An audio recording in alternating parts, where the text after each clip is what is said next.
Somebody call for the queens. Hey, welcome back, queens and kings. We lit. We back again. Back again. Back to back Maybachs. Yeah, I know that we said on our last recording about her, so I'm gonna probably keep that lyric to the minimum. To the minimum. Bro, we said we giving Nikki her flowers, but that's all we're gonna leave it at right now. That's fine. Bro, but how have you been, JJ? Bro, I've been good. By the time y'all hear this, I would have had my surgery done. Bro, people like, what the fuck is in the air? Bitches having surgeries back to back? Yeah, but yeah, I mean everything is always needed. I had a fibroid that needed to be removed. And honestly, it's crazy because like as I was doing research on it, because surgery and just medical technology in general has changed over like the past even 5-6 years. Because you know, I had an older woman tell me like she had fibroids, and the way they had to get the fibroids out was similar to a C-section. Like they had to split her stomach. Like I think they had to split her horizontally, if I'm not mistaken, and get, because it was multiple fibroids. Because you know, like some people will get fibroids and it actually protrudes so much, like their stomach swollen all the time. But thank God, he's a healer. For sure, that my fibroid was not extremely big. It's enough to get surgery to cause concern because I don't want it to get bigger. But yeah, so that will have been nicely done and all said and done. So that's what we doing. Look, bro, and it's gonna be a smooth surgery. Everything's going to turn out rightfully so. Amen. And we're gonna be back to health right away. In Jesus' name. In Jesus' name. In Jesus' name, amen. We already claiming it. Y'all already know what type of time we be on over here. Don't already prayed. No, for real. We talked about this in another episode. Like, we got some prayer warriors behind us. So, and listen, don't ever gotta worry. We have a lot of prayer warriors, and I'm so excited that, like, first of all, that I live in this time because I am a Black woman and I have people to advocate for me and pray for me and make sure that everything's getting done correctly. Because in the health system with Black women and health issues, it's not the best history. So, unfortunately. But what you even today? Okay, even today. I've been good. I'm tired, honestly. I spent the past week preparing. And over the last weekend, I attended this international conference, essentially, where me alongside other sexologists and sexual health practitioners within the sexology field, we all came together for this weekend event and took in some media, listened to some keynote speakers, and kind of just discussed some necessary discussions. And y'all, oh Lord, necessary. I'm not gonna go into detail. I might share the story in more detail later on. But what I took from this experience is one, it just solidifies that I'm exactly where I need to be. And I have the right passion. I have purpose. And I'm proud to be able to have that and to be able to stand up for myself and other people with the same passion and purpose, just because it's needed. Like, even within the field of other sexologists and sexual health, sex educator practitioners, they still need some work, y'all. At the end of the day, That's very alarming. we are human beings, and Yeah. human beings carry biases, and beliefs and values that can affect even their professional decisions. So that was definitely highlighted over the weekend. Yeah. I shared my sentiments.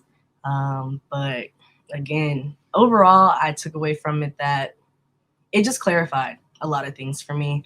And I really am just recognizing I truly am that bitch. And I'm standing in that, And okay? you are. Because, whew, y'all, I'm not gonna get into it right now, but like, it was truly an experience, and I really showed up for all the Black queers, okay? Because I was the only Black person in that entire conference of like 30 people. That's very alarming.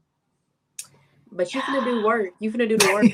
You finna do work, and it's about to be great. We can't wait to continue to see. I mean, if anybody already follows all of her social medias, it's at Sexology with Brie on everything. Like, she already puts in so much work and so much time and so much effort. And I just am very thankful because we do not have a lot of Black women in a lot of medical spaces, whether that's with sexology, whether that's with medical doctors, whether that's in anything. We don't have a lot of Black women getting represented in a lot of things, really. And it's in very important spaces that we need representation. You know what I'm saying? So we're thankful that you're pursuing and you're continuing to murder the sexology game. Hey, y'all take my word for it. On this day, we gonna see her on the big screen. I ain't lying. Y'all take my man. People think I be capping, bro. I receive it. I receive all of it, honestly, because, whoo, baby, I was definitely like, okay, yeah, there's some work that needs to be done. And you here to do it. So prepare right now to be sick of me. Prepare right now. Prepare. But that's pretty much it, bro. Like, after that, I'm just tired as hell. Yeah. To be honest. To be Yeah. honest, I didn't even celebrate Halloween. Yeah, but also Halloween landed on a Monday this year, which kind of like, I feel like people are like, eh. But I've been seeing a lot of people go crazy with their Halloween costumes. I've been seeing a lot of people dress up as the Teen Titans. Yeah, I've been enjoying a lot of the costumes. Yo, did you peep that a lot of celebrities dressed up as other celebrities this year? Like, it was like a continuous, like, Lori Harvey dressed up as Beyonce from the Me, Myself, and I music video. There was another like pop artist, I can't remember her name, some white girl, that dressed up as Lady Gaga from like the MTV Movie Awards when she wore the meat and shit. Yeah, it was just Bro, I saw that, and I saw that Lizzo dressed up as Krishan. But you know what's crazy though? Like, a lot of people were saying, like, essentially, like, Lizzo wasn't trying to diss her. Like, this is like a lot of Black women in the industry ways of putting her specifically on because of everything that she's been doing with Blueface. I don't really like that specific piece of just news. I try not to dive too much into because, like, I don't know, that stuff is, it made me kind of sad seeing. it's too much. Yeah, it made me kind of sad, but it's cool to see that the celebrities are like, everybody's all having fun and no one's taking it too seriously, and they're just like, hey man, thank you for representing me. But I also felt like another reason why a lot of celebrities dressed up as other celebrities, because it was easier for them not to get canceled. Yeah. Not gonna lie. They were like, that was the safest option. Oh, I think she put a raisin in her tooth because that girl got a missing tooth. And she put something there. Okay, let me stop. Bro, look. Y'all know what time it is, you know what I'm saying? We did a recap. It's time for the game.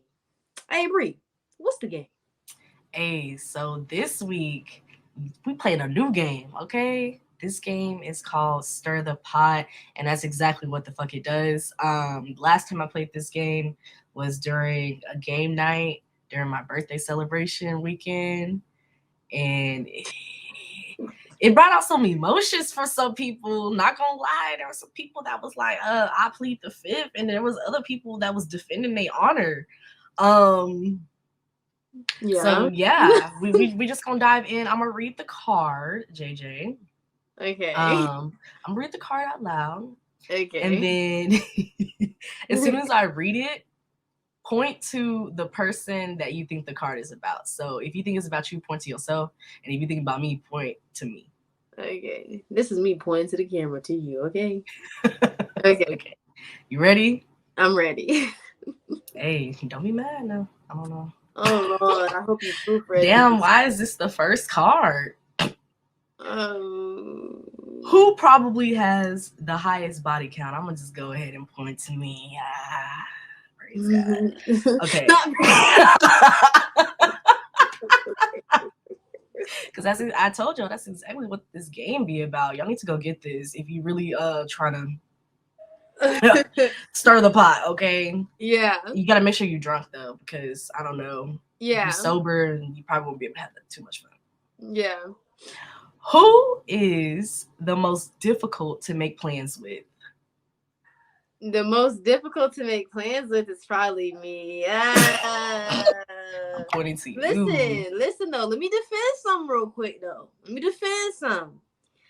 Hey, everybody be like, yeah, you always be making these plans and these plans and these plans. And I'm just like, listen, at the end of the day, y'all know me. Y'all got to schedule a month in advance. I ain't damn lying. But I'll also say, though, I'm also notorious for like wanting to go out. And then as soon as the occasion occurs, I'm like, can we actually stay home?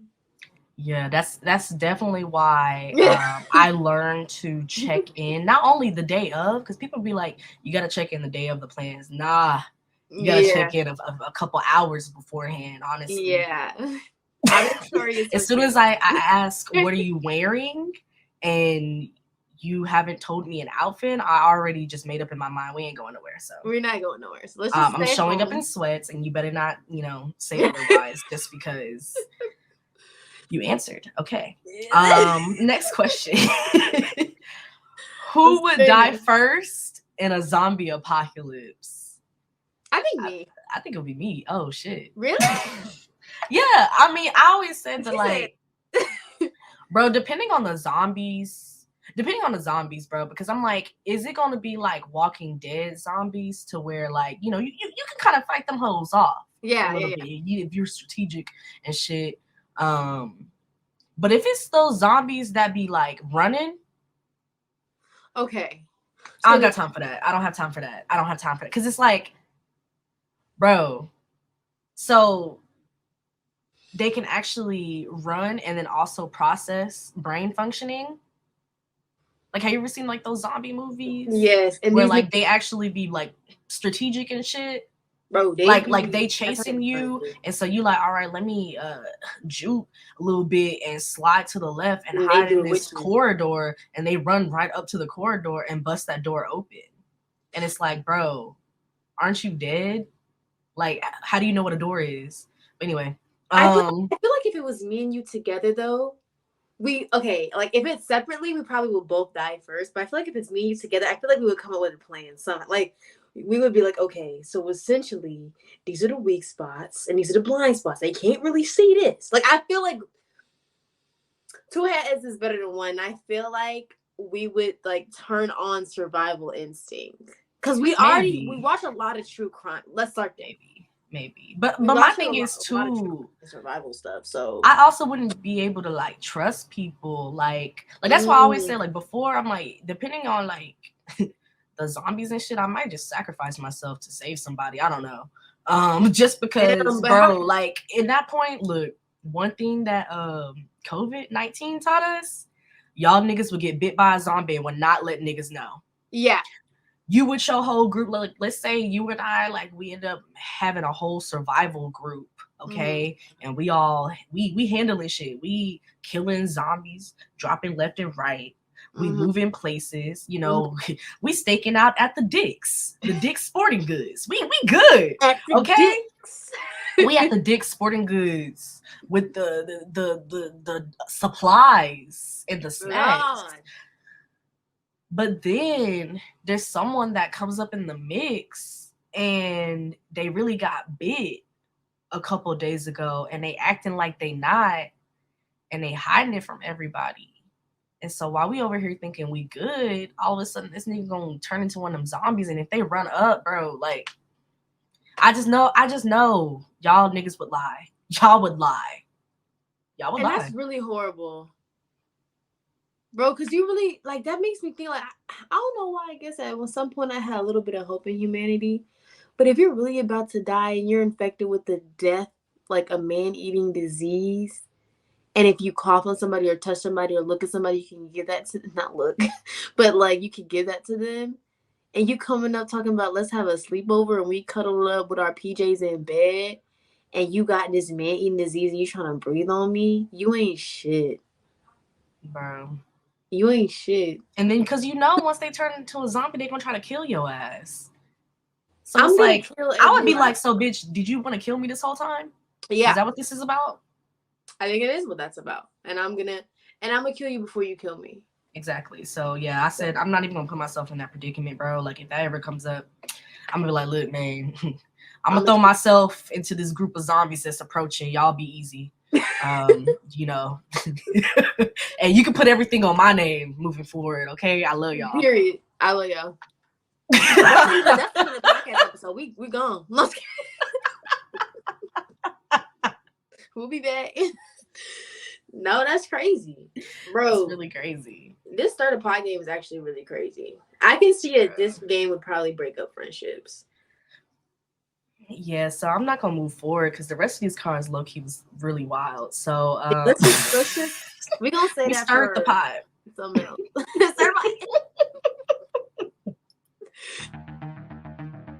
Led to Chris Wood's death. The fuck is that? Shit! I'm dying in this fucking country ass fucked up town. Shit flying in my mouth. The fuck? I can't see pollen. And let's get the fuck out this country, motherfucker. I can't even see me.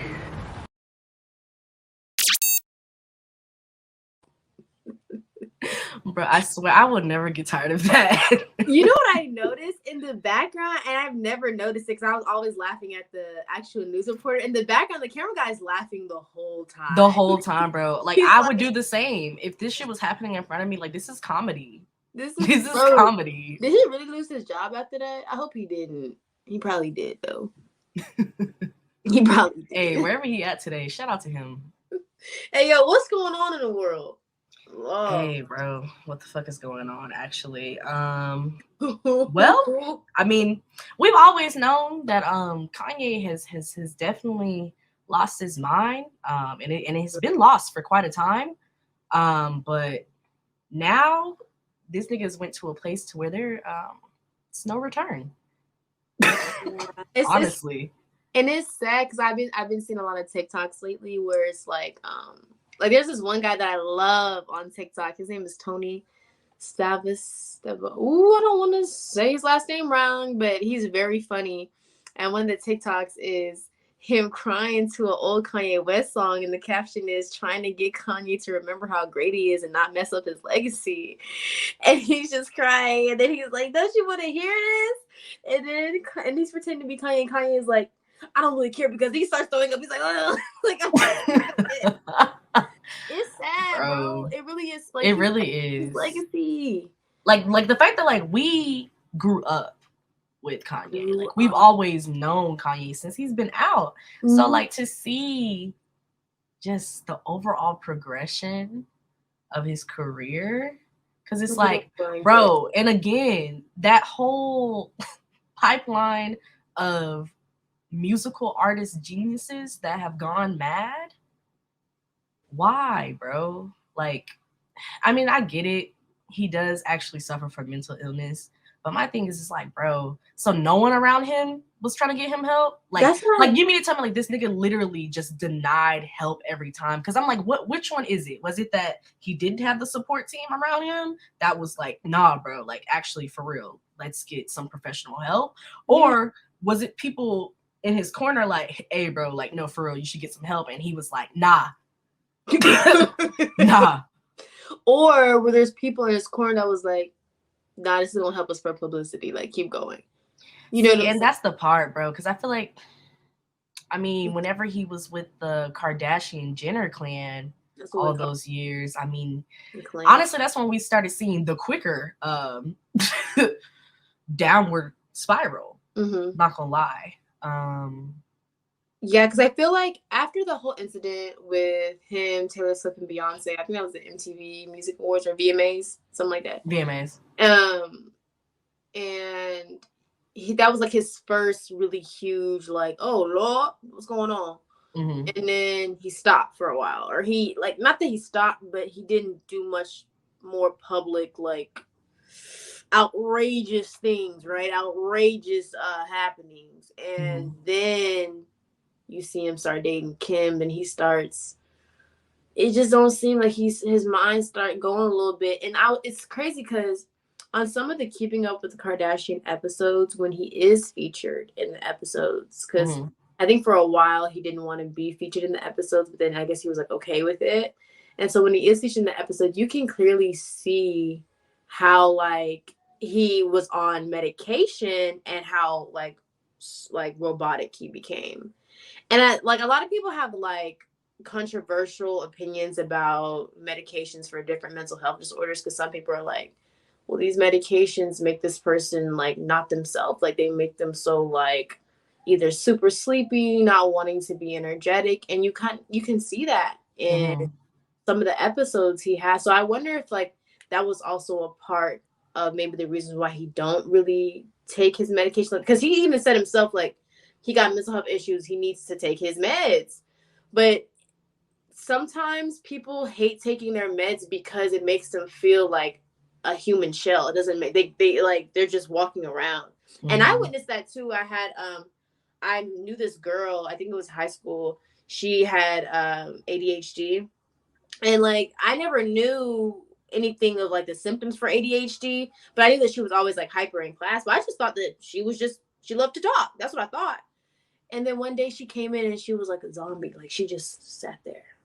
And I was like, hey, is everything okay? And she was like, yeah, I'm fine. And I was like, whoa. And then someone else had told me, oh, she took her meds today. And I was like, meds? So I wonder if like he has this, a part of it. Not, obviously, I'm not excusing any of the things that he's done, because it's not right. Giving out your children's school address is not okay, regardless if you have mental health. Like there should have been some type of because I'm trying to see, like, I know that Twitter can only do so much, because I know he posted it on social media, and I'm trying to see why like they were not quicker to take it off. But I know there's a lot that goes into that with legalities too. Yeah. And so it's like a part of me too is like, I wonder if not only is it a combination of like dealing with his own personal mental health issues and like, you know, whether or not he was taking medications, or if he was experiencing side effects, or wherever the case may be. But I wonder if it also additionally was because of how much his life has been in the spotlight. Because I mean, honestly, y'all, like, I feel like this is the most toxic era for celebrities, just because there's so much of their lives that's broadcasted on a day-to-day basis. Like, it's never been like this in the past, like ever in history. And I feel like that too can give you mental health issues. Like, it's definitely been proven. There are studies that support that people have mental health issues directly associated with social media. So I wonder if it's like a combination of that, and also just having so much of your life in the spotlight. Like, that has to affect a person. Like, you know what I mean? Like, think about how we're recording right now on the camera. Like, there's a part of you that's a little bit more aware and like being a little bit more hyper vigilant, like while we're on the camera, with the things that we say, with the way that we're moving, the way that we present ourselves. So imagine going through that 24/7, or like at any given time someone can catch you. Because I'm like, bro, in my day-to-day life, like, I work from home, I be looking like a bum.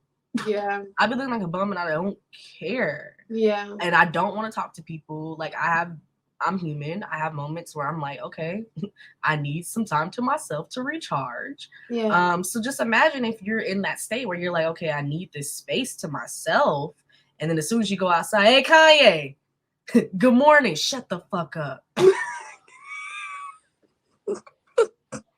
Do you not remember when he beat that paparazzi with a Subway sandwich? But I mean, See if I can find a honestly, video. a He part of beat me this is kind with of a Subway like, sandwich. some of these paparazzi people, they deserve it though. Not gonna lie. That's what I'm saying. Like, they're so invasive. And like, you'll even see when, like a good example, Selena Gomez, she was outside coming out of, I don't know if it was a restaurant, but it was the same group of paparazzi following her all day. And she literally turned to the camera. She looked so freaking scared. She was like, guys, I'm just trying to like enjoy my day. Do you mind please like not like shoving y'all's cameras in my face all day? Like, y'all been following me literally all day. And then one of the ladies behind the camera was like, there's other paparazzi here too, Selena. And she literally was like, okay, sorry, and got in the car. And that's what I would have ran up. And I'd be like, I'm talking to all y'all niggas, yeah. Like, what? See, but then again, it's like, there also is that level of like, you have to maintain a good image or some shit. Nah. Like, niggas don't be wanting to push the buttons. But then again, you know, Kanye, he pushed all the buttons. In a few that shouldn't have been pushed. I don't know. He said so, like, that's what I'm saying. Like, there's only so much you can blame on mental health. And even with mental health, you should never use that as an excuse to be verbally violent towards anyone. Mm-hmm. But I don't know. All I know is that he had made a statement saying that Adidas wasn't going to drop him. And the very next day, Adidas had dropped him. Like, bro, you made anti-Semitic remarks. Like, dude really was like, yeah, and I did. Adidas ain't gonna drop me, bro. Adidas said, watch this. And now all of the Yeezys are at Burlington Coat Factory for $15. Y'all better not buy that shit. People are gonna definitely buy it. Bro, he literally got on there because there's this guy that was working with him. He's like a talent agent, and he came out and basically was telling people not to work with him. And so Kanye made a post and was like, this is a love speech. You made me lose $2 billion today. But I still love you and God still loves you. So this is a love speech. I don't know, bro. I feel like it's also a part of like, whenever you are rich, there's like a level of you feel like you're untouchable. Yes. But I'm like, hey, this is example A, that those same rules do not apply to Black people. Yeah. No matter what class you're in. Like, sure. You could be the richest nigga in the world, but you're still a nigga. You still a nigga at the end of the day. Like, you can't do the same shit that they do. You can't. Like, and this was them showing him, you think just because you've done all this stuff that we can't affect you, which is crazy to me because apart from like, let me just take out mental health out of it, right? It's crazy to me because when he first came into the fashion industry, he, in one of the interviews, he did talk about how the fashion industry was predominantly ran by, white males. Mm-hmm. And he said because he was a Black male, or did he say white females? He said something like that, but he was predominantly ran by a specific, a specific type of people. And he was basically saying how hard it was for him to even make a statement, how hard it was to not indulge in people's wanting to like mess with his design, wanting to mess with his fashion choice. Like, it was really hard for them to see him as a singular Black male just trying to create a different type of fashion. Mm-hmm. And so, like, with that being so eloquently spoken by Kanye himself, I just find it weird that there's a disconnect between how you think you can be untouchable when you started in this industry. A lot of people, first of all, when you started, a lot of people didn't really know how to rock with your music either. Because he came in with this like, what was the first album? Was it College Dropout? Was it College Dropout? I believe so. Either that or Graduation. One of them. But he was, even then, like people weren't really trying to take to his music because they were like, what kind of rap is this? So he definitely like faced many closed doors before it opened. So for you to be facing all these closed doors, how did you get to this point where you feel untouchable? Is it because you dropped? Is it because you built a legacy and you felt like, oh, no one else can build a legacy like you? Did you feel, oh, now I have these white women in my life, they're gonna back me even when I'm wrong? No, they're not gonna back you when you're wrong, and they didn't back you. Hey, bro, that just kind of reminds me of like, people confuse their relativity to white people as them two receiving the same treatment and benefiting systematically as white people. Like, I'm sorry, like y'all, come on. Like we all went through history class. Like, this shit was not built for us to win. It wasn't. It was not. So, and it's like, this nigga's aware of that. He rapped about it. It wasn't. And we've seen it all in the news. It's like, bro, what? And honestly, hey, this gonna sound a little crazy. But honestly, I just feel like, it's like that difference of when you black and you have white friends versus when you black and have black friends. Yeah. All I'm saying is this shit wasn't happening when he was buddy with Jay-Z and Beyonce and them, okay? Because at the end of the day, Beyonce ain't gonna have no mess around her. She's not.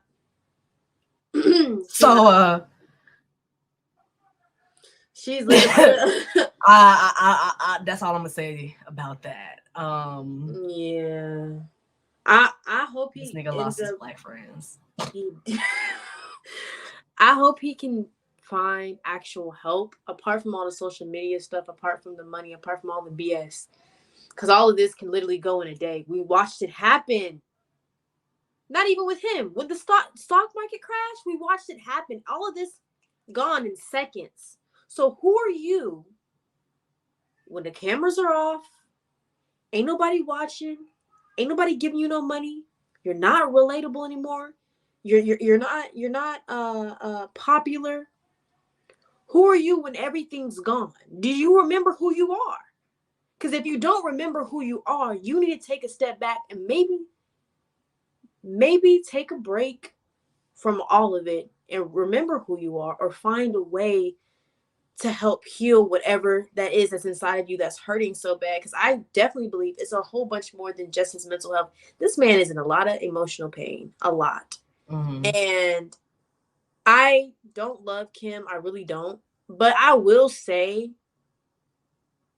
because I used to love watching Kim with the Kardashians. I'm not gonna lie, I used to love watching it, and I do remember there was so many times where it just looked like they would put her on camera, and I think that they were trying to stop showing how like stressed out she looked, because I guess it was affecting like their relationship on social media or whatever. But you could tell how like depressed like she got from season, I don't know what season that was, but it was from the season where he had to get hospitalized and all that stuff, and he had to take off. Do y'all remember when he had to take off like of his concerts and he canceled like all of these tour dates like around that time? I remember that. I didn't watch Keeping Up with Kardashians, but I remember when that was going on. During that time, you could just see like even like her physical was just like depleting. I'm like, everybody can say what they want, but I truly feel like she did try to some stature to help him in some ways. I do feel that way, because I feel that way too. It's a lot to be with somebody, and we're not gonna dance around the topic. It's a lot to be with somebody who does have mental health issues and they're relying a lot of their happiness on you. That's a lot. Especially on top of that, you're raising a family of children. Yeah. Because I'm like, at the end of the day, I don't really, care for Kim Kardashian that much either. Yeah. But I can't fully say she's a bum ass mom. Yeah. I can't fully She care about her kids at least. Yeah. So I really hope he get the help he need and he get whatever healing he needs. And I hope he gets, I just hope he can do better and learn to stay off of social media. I just feel like that's like a running theme in these past few like months and years. Take a time away from social media, because even if you're not struggling with your mental health, I feel like social media can cause mental health disorder. It definitely can. Or it can aid in what was already existing to make it worse. So, bro, hey, just keep Kanye in your prayers, bro. And until the niggas that's defending everything that he's saying, you're part of the problem too. Yeah, you're part of the help. Problem. All y'all need to seek help. Stop it. So stop it. Seek help. Seek help. Yo. Hey, you know what time it is? We done hit the current event. Gonna get into the main topic.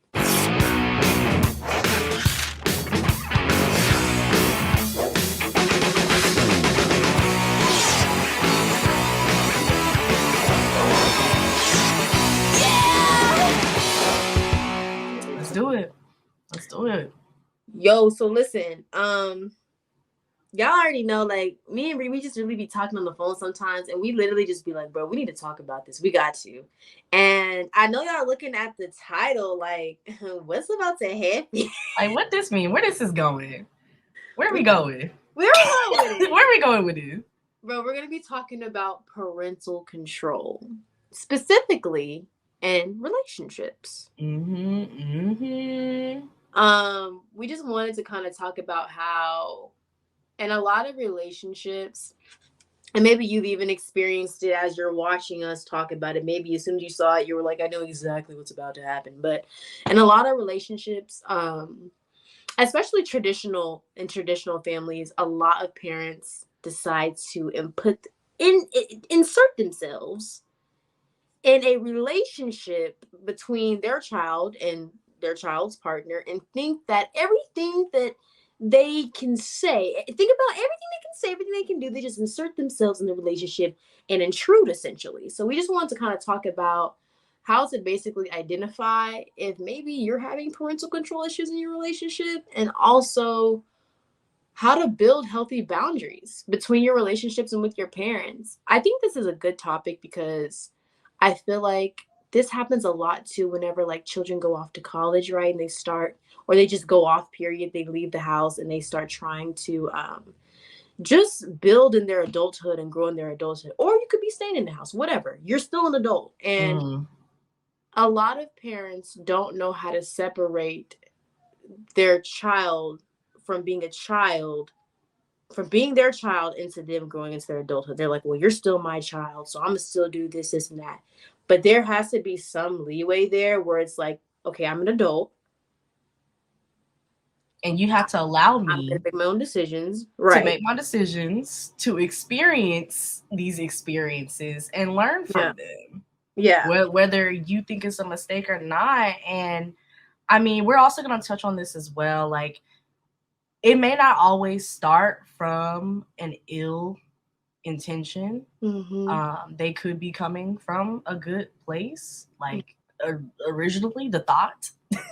The inspiration may be that, they just want to protect you. And I get that, whenever you care about someone, you want to protect their livelihood. So you want to make sure you look out for them. And some parents, like, they will start off with the thought of protection and looking out for you, but sometimes they take it a little bit too far. And we talked about this in a previous episode when we were talking about relationships. You cannot be taking so many different outside forces and opinions from your family, your friends, whatever the case may be, when you're actively in a relationship with another person. Whatever you're experiencing and going through within that relationship is between you and that person, and it's up to the both of you, or how many it is of you involved, to work that out and figure it out. And it's important for parents to allow their kids to have this space to figure it out. Yeah, it really is. Because after some point, your child should feel comfortable to leave the nest without you feeling like you have to have the last say in every decision that they make. That's not okay. What did you raise them to do this whole time? So I feel like some questions like you can ask yourself just as somebody, if you're experiencing this or wanting to know, am I experiencing this? Like, is this a red flag? First of all, you and your partners, however many, ask yourself, how open is your relationship? Because sometimes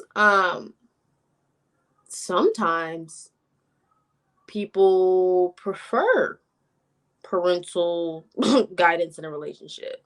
And there's nothing wrong with that either. It's whatever is comfortable for you and your partner though. That's what I think a lot of people kind of like.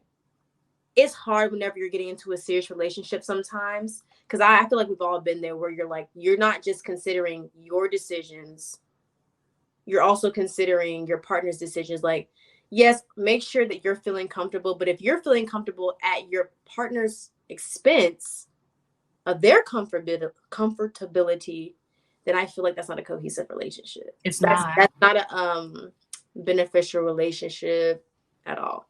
Because someone is hurting, essentially. Yeah. You're hurting that person whenever you don't consider that input. Yeah. I feel like another good question is to ask yourself, do my parents heavily influence the decisions I make in my relationship? Okay, because look, come on. Let me give y'all some examples, because this can look like a lot of different things. Yeah. Think about whenever you're first dating someone, you're getting to know this person. It can still be very early. You're going on dates, you're asking questions, you're just letting it flow authentically. But you're being aware and being intentional with your decisions. So you feel comfortable enough to let your parents know what's going on. Like, hey, like I have this person in my life. And this is how I feel, and this is what be going on. Like, cause I know y'all don't be sharing too many details, cause I definitely don't. But as soon as your parent starts going, okay, so is he paying for this? What the bill situation looking like? What kind of dates y'all be going on? What does he do for you? What do you do for him? Yeah, I think you're doing too much, because when I was in your age and in your experience, at that point, it's no longer about you and your relationship. You might as well just be like, hey, all right. The conversation's over. Let's move on to the next topic, because anything else that comes after that is pretty much just their own personal opinions that they're trying to enforce in you. And whether you realize it in that moment or not, it is going to influence how you perceive and move forward for some certain amount of time. That's honest. Like, that's very real. Like, I've definitely been in a situation to where I would dated someone and my mom was like, okay, when he be taking you out on dates, does he pay every time or you be paying? She'd be like, I know you be praying, B. I know you have in the past. You be doing it.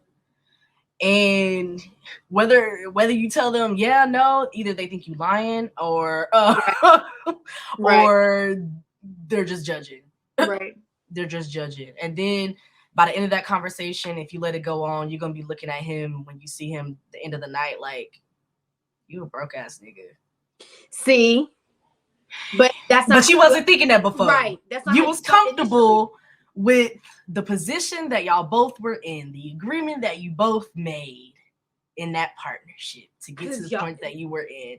But after that one conversation where your mom was like, I'm calculating how many dates y'all been on, and he paid this amount and you paid this amount.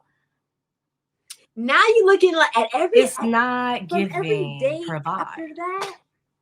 Every date after that, now you're looking at the bill amounts like, well, didn't you get a bonus this week? And he gonna be like, well, I thought we established that, every 2 weeks we trade off on who pays for the dates. So, like, what's Yo, the issue? that's really crazy. That's happened to me too, but vice like versa. Mm-hmm. The guy was completely fine. Like before, I don't know if he was fine or if maybe he was faking it. I'm not sure. But after a while, I started seeing that he wanted me to dress more conservative like the women in his life. And I was just like so taken aback because I was like, you knew that I was a city girl before all that. Like, you approached me when I was wearing a crop top, so now all of a sudden you talking about I should be putting on a turtleneck.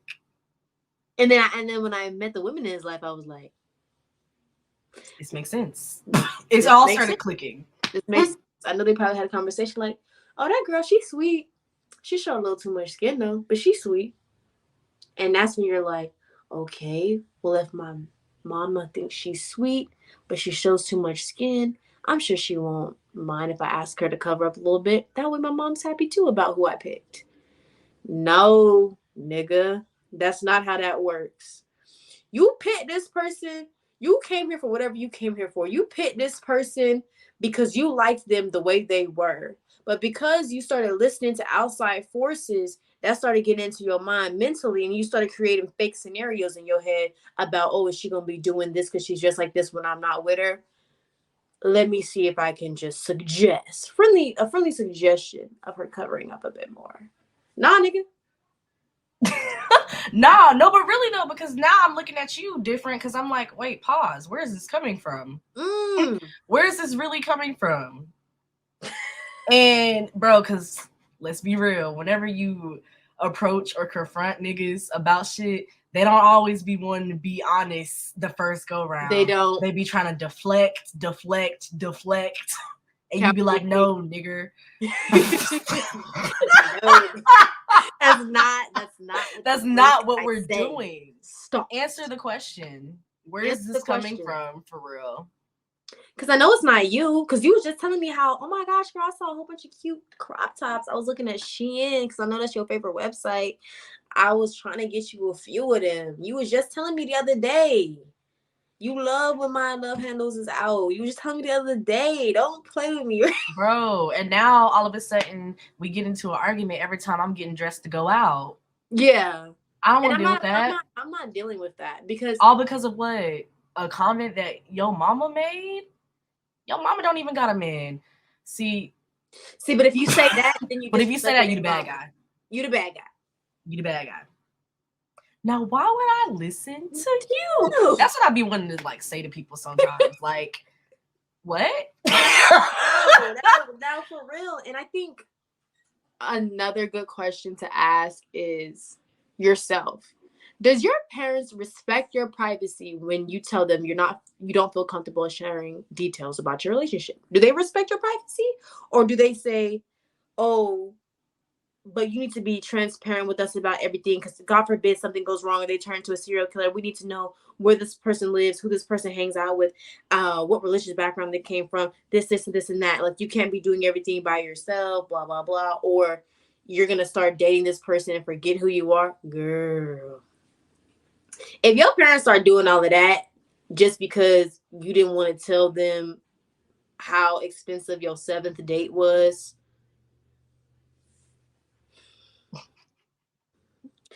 Now we need to start figuring out what kind of relationship you actually have with your mama. Okay. What kind of relationship you actually have with your daddy? Because really, it's getting weird now. Because another way that looks when they don't respect your privacy, that can also look like when you do share a few details. Yeah. Because you're like, okay, we in a good place. I feel comfortable at least telling you about this. Now, all of a sudden, anytime there's a problem or issue that come up, that same situation coming up, or you might hear input from somebody else. Now, why is my aunt calling me about something that I told you? I didn't call her and tell her this. Why am I all of a sudden getting advice? That was a trigger thing because why is it that, and this is just Black parents, y'all tell us, and tell us in the voice message, the DMs, whatever you want to say.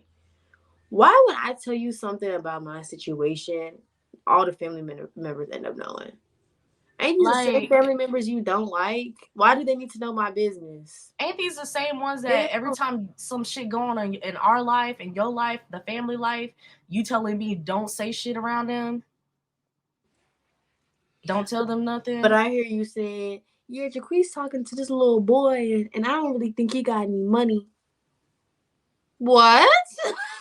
And now your aunt calling you up, and at first you thinking it's just gonna be just some general conversation, and then all of a sudden the conversation go left, and she's like, yeah, so I remember I struggled in my last relationship from 25 years ago when the nigga didn't have no money, and therefore that's why I too don't have any money 25 years later, and I just don't want that to be you.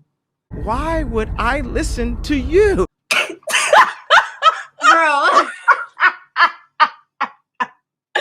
Bro, but that's really how wild it be sounding. Oh gosh. Because you're initially taken aback because you're like, okay, hold on, where is this coming from? Because I did not give you this information. Second of all, what? How did we get here? How did we get here? Oh. I don't want to listen to this. She said, and therefore, that's why I don't have any money 25 years later. Ma'am. And it's like, ma'am, but in between that 25 years, you were also married for 10 and had 2 kids. So the math is not mathing. I'm sorry, I'm not. I'm not sure where you were going with this. Oh my God. I'm stopping it here. I'm stopping it right here. Now. Bro, and I feel like there's some common traits that you can kind of look out for if your parent is trying to insert themselves in your relationship. The number one, like we've been saying, is intrusion for sure. But I definitely think another thing is when the parent decides to step out of their role and remind your partner who the parent is in your partner's relationship. So, for example, like if they say something like to your partner, like it could be y'all have an argument and they talk to your partner crazy and they say, listen, I know what's best for them. This is my child. I raised them for this long. If your parent fixes their mouth to say that to your partner directly, first of all, there should have been established of respect, because that's disrespectful to me. Like, especially if your child has already told you that they're trying to handle their relationship like by themselves. If your mom or dad comes out and just be like disrespecting your partner and you're just sitting there letting them and it's uncalled for, it sounds crazy to me. Like, what do you mean you've raised this person for this long and this long? Like, what are you even talking about? Me and him are literally talking about trying to improve our sexual relationship. What are you talking about right now? Why are you trying to insert yourself in that? And bro, honestly, that's why the conversations surrounding mama's boys and shit, it's really that's strange. Usually what it be boiling down to, because it's like, it's really why strange. Do you have this emotional ancestral relationship with your son to where you can't see him do any wrong? It always gotta be my fault. That's what I'm saying. Like, what? Yes, you did raise your son, so you know that he's a liar. Let's start there. Where did he get that trait from? That's a learned behavior. Now I'm the problem. Because they love to say, oh, and that's another trait. When the parent can only place blame on one partner and they're like, oh, they never did this in my house, or I raised my child right to do this and that. I don't give a damn what your family values were. Obviously, he deviated from the plan, or you're lying. And you're just trying to make sure that they look good. I had a situation like that too. Niggas was starting to show their ass, and parental don't know the word I'm looking for. Involvement?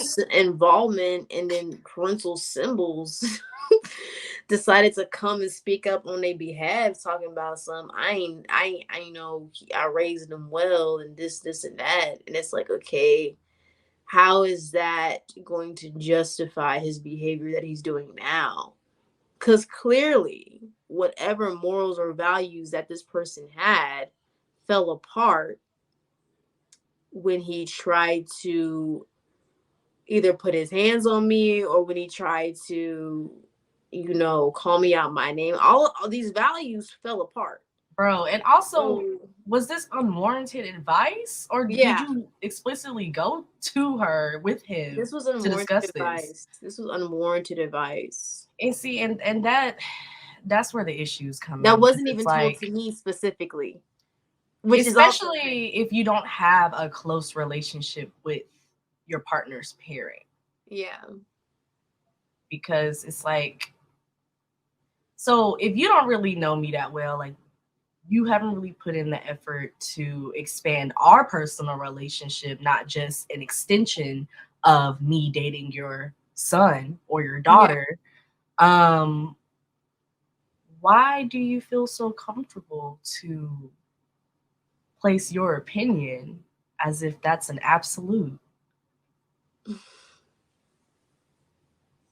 Like, let's break it down, bro. Like, that's It's odd. giving. That's very weird behavior. That is, That's very odd. that's very odd. And bro, But I feel like another thing that I feel like it's, so how far are you going to die on this hill that your child is the gift to the world, and, it could never do anything wrong, could never hurt nobody emotionally, mentally, physically, financially? How far or how long are you going to try to die on this hill, even when you see the tears, when you see the bank accounts, when you see the depression, when you see the sadness of the other partner, and your child looking as happy as ever? What's really going on? It's not that your child, it's that you don't want to consider the fact that you, with all your good intentions, tried to raise somebody, they deviated from the plans, and they turned out to have a lot of horrible traits that honestly, that probably was learned from maybe you or your spouse. and that's really what it be coming down to, honestly, is they don't want to acknowledge that the problem could stem from them. They don't. 'Cause So they rather just not take accountability and encourage their kid not to take accountability, and therefore encourage them to continue on hurting and traumatizing people in romantic relationships, because it's that's all that happens. If no one takes accountability, where we go from there besides hurt, downhill. Okay. besides heartbreak, besides shit, in some cases violence? Yeah. Like, let's be real here. Let's be very honest. And it's crazy because it's like, I was seeing people's different, them recalling like their childhood with their parents, like on TikToks, and it's always like this whole, it's like a common trend now where it's like you record a conversation with your parents and you're like, you tell them about a traumatic event that happened, and the parents always like, oh, I don't remember it happening that way, or no, I never did that, or you're just being dramatic. Y'all don't want to take accountability. Call it what it is. And You don't damaged this gaslight me. child. Yeah, don't do that. Don't gaslight me and have me deny my actual experience Yeah, just because it makes you feel uncomfortable. The bro. truth makes you feel uncomfortable. Every time you came home, I was scared of what mood you would be in, because if you was in a bad mood, I was gonna get an ass whooping. But if you tell that to them now, they'll be like, "You make it sound like you was getting your ass beat," or they'll say something like, "You didn't get your ass beat nearly as much as you should have." And it's just like, you whooped me with various different objects. like multiple times. And you're saying, what? You don't remember it happening that way? I remember fearing, missing what mood you were in. And it's crazy because, and I think it's because they feel like we're also trying to make it seem like they were bad parents or something. Like they get very like sensitive. And I understand because like sometimes like when a whole bunch is coming at you, everybody naturally gets defensive when the spotlight's on them. But it's how you react to that.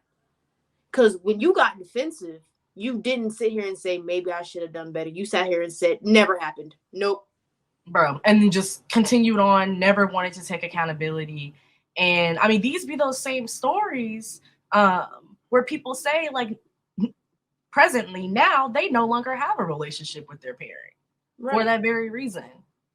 Right. Or that situation has affected their romantic relationships from here on out, and they still have been trying to heal from it. So let's just talk about some ways to establish healthy boundaries. Okay, because the key and the goal is to always have a healthy relationship. Yeah. Look, man, when it comes to involving your parents in your relationships, I mean, always be honest and transparent. Yeah. Not only with them, be honest and transparent with yourself first, your partner. Really establish, okay, how do we want to progress our relationship? Because I feel like that's a conversation worth having with your partner in general, like your family dynamics. Yeah. Because yes, you will have to get to know them, depending on, you know, the longevity of the relationship, how often or frequently that you see them and spend time with them. But at the same time, like it is worth having a conversation like, hey, like, this is how much I like to talk to my parent about our relationship. How do you feel about that?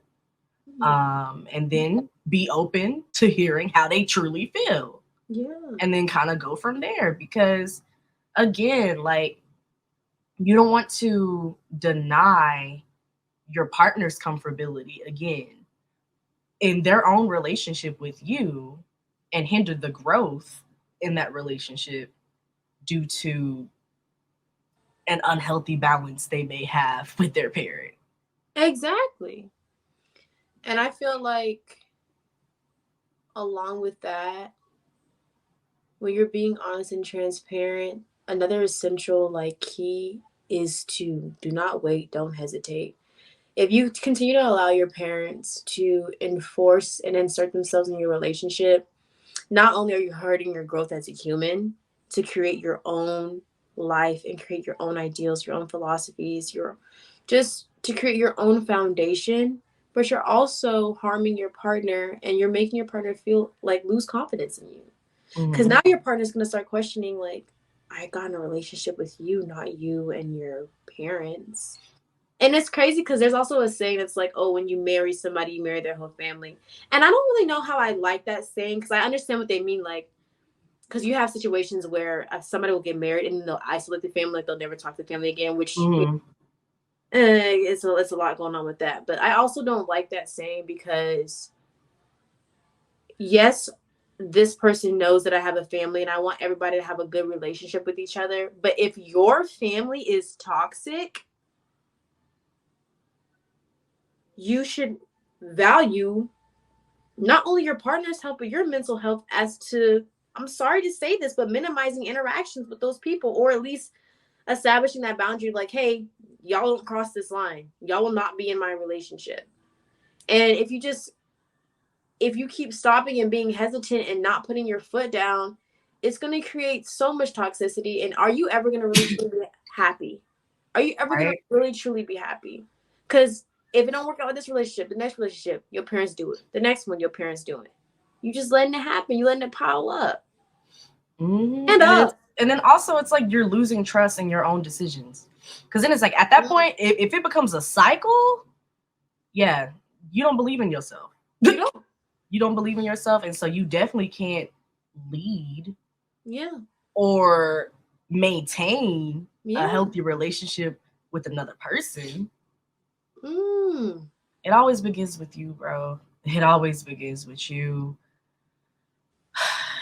We cannot stress that enough. Establish those boundaries. Establish those boundaries. Be honest with yourself. Start there. Have that conversation with your partner. Establish those necessary boundaries and continue the process as things arise, because naturally in relationships long term, it's not always going to be shits and giggles. Things are going to come up, situations are going to arise, and that just goes into it. How are you going to react to this situation versus the last? Exactly. Create that strong foundation, so that way when some shit does hit the fan, you have somewhere to fall. When you got into this relationship with this other person, you decided that it wasn't going to be just you anymore. Take into consideration this other person's feelings. Otherwise, stay single if you can't do that. Stay single until you're ready. Because if you can't take into consideration this person that you say you love so much, niggas love to throw that love word around very loosely, and you can't even hear them out about them not being comfortable around your family because of how they make them feel. You can't even hear them out. You don't need to be in a relationship because you're not emotionally mature enough yet. Bro, they don't want to hear that though. They don't want to hear that though. You want somebody who's going to agree with everything you say, and you don't want any questions. And I'm sure there's people out there. You just want someone around at that point. So you just do some self-work. Do better. Do better. Stop it. Yeah. But that's the new motto, honestly. Say that for the rest of season 3. Stop it. Get some help.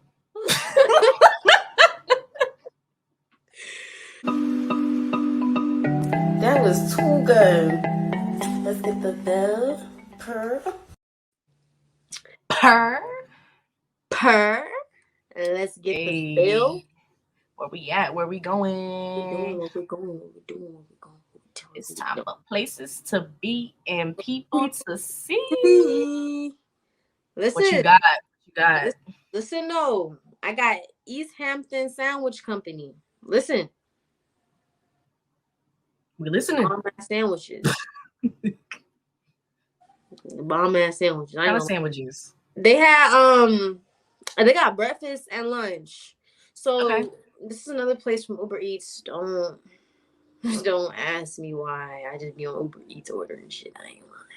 Like, if anyone were to say, like, my bills is taken care of. So if I had that one thing that I be in. Hey, bro, you ain't gotta explain yourself. Bro, look. You gotta explain yourself. Bro, because the one thing I indulge in is Uber Eats. And that's okay. They ain't nobody business but yours. Yeah, damn right. It's my pockets.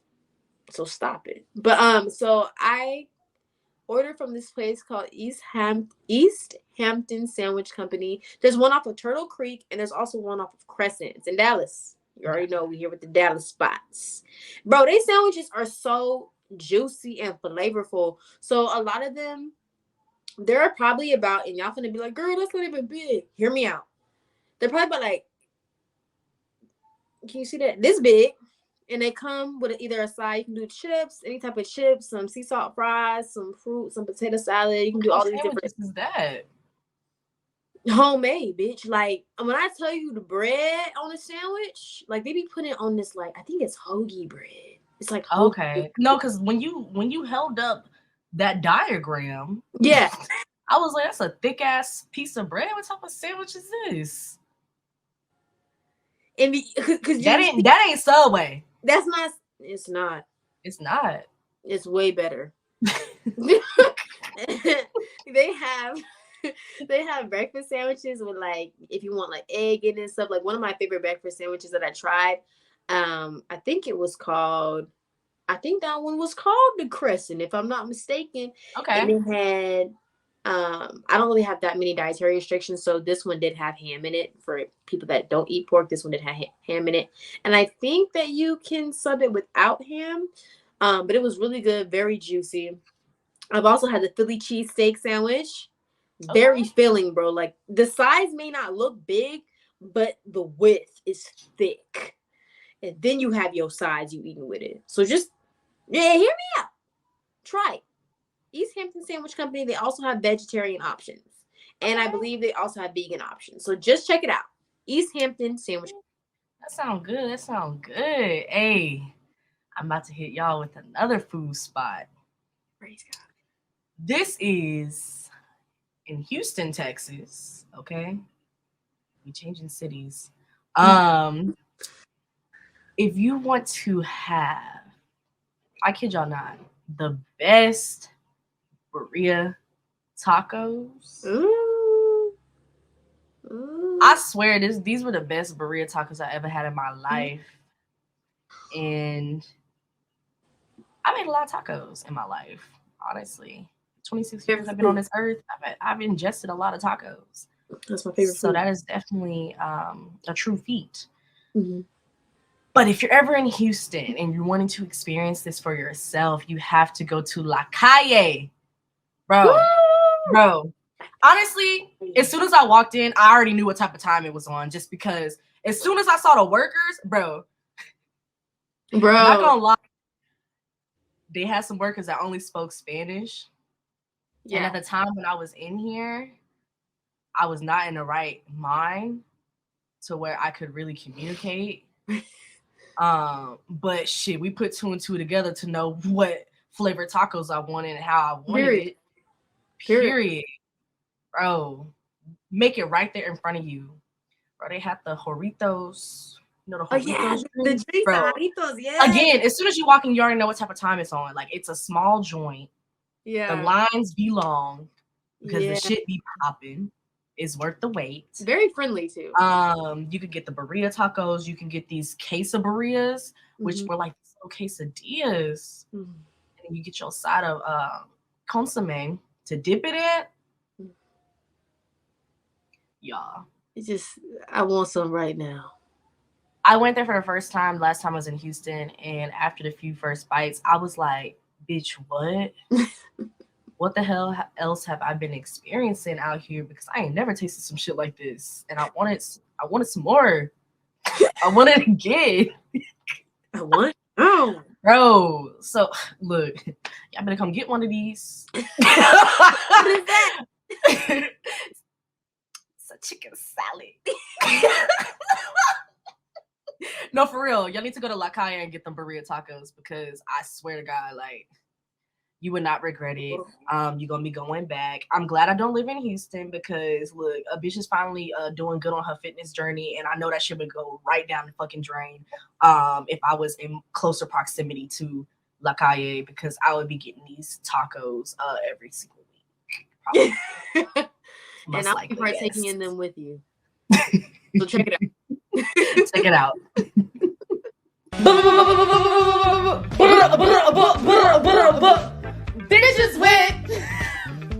Bitches with short torso.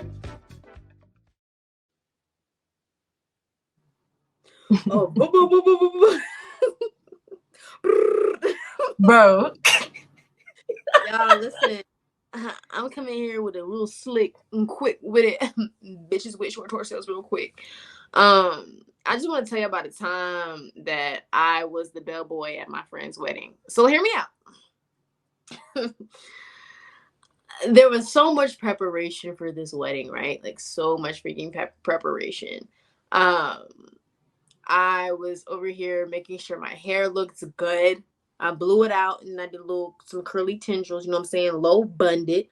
I did a nice, cute black ensemble. Yes. I know what I was saying. People are like, black at a wedding. I'm like, the bride approved for a lot of us to wear black, so we were able to wear black. It was like an off-the-shoulder black dress. I might have started a picture right here. Gotcha, bitch. No. I don't know yet. But anyway. I was looking nice and scrumptious, right? So, you know, as I'm preparing for this wedding, you know, making sure my makeup looked good, making sure, I also finally got my lash technique down. Ever since I saw that my hoes be using tweezers to put them hoes on, I've been putting them on like that, and it's been staying. Also, duo glue. Yeah. Yeah. It won't. You gonna have to like get some nice solvent to get it off, because them lashes gonna stay. I don't care how windy it is. My lashes like this, but that mug stayed on me. I ain't lying. So listen, during this whole process of me getting ready, not once did I think that I would actually be a part of the wedding. Not once. Not So once. you showed up as a guest. I showed up as a guest. Okay. And for anybody that doesn't know what a bellboy is, traditionally, a bellboy is a little boy who comes in right before the bride with 2 bells, and he starts ringing them. And as he's ringing them, he's saying, "A bride is coming. A bride is coming." And it's like this cute little thing, and then the beautiful bride comes out. It's like, here she is, in all her glamour. Dior, j'adore. Like, it's all of that, you know what I'm saying? So, I'm thinking, bro, this is about to be a lit wedding. We get seated, you know what I'm saying? And I'm over here sitting, it's me and my friends, we all talking and stuff. And I hear somebody come up to the side of my chair. And immediately I was like, what the hell? Because why isn't everybody not seated yet? Why is the bride not coming down the aisle yet? What's going on?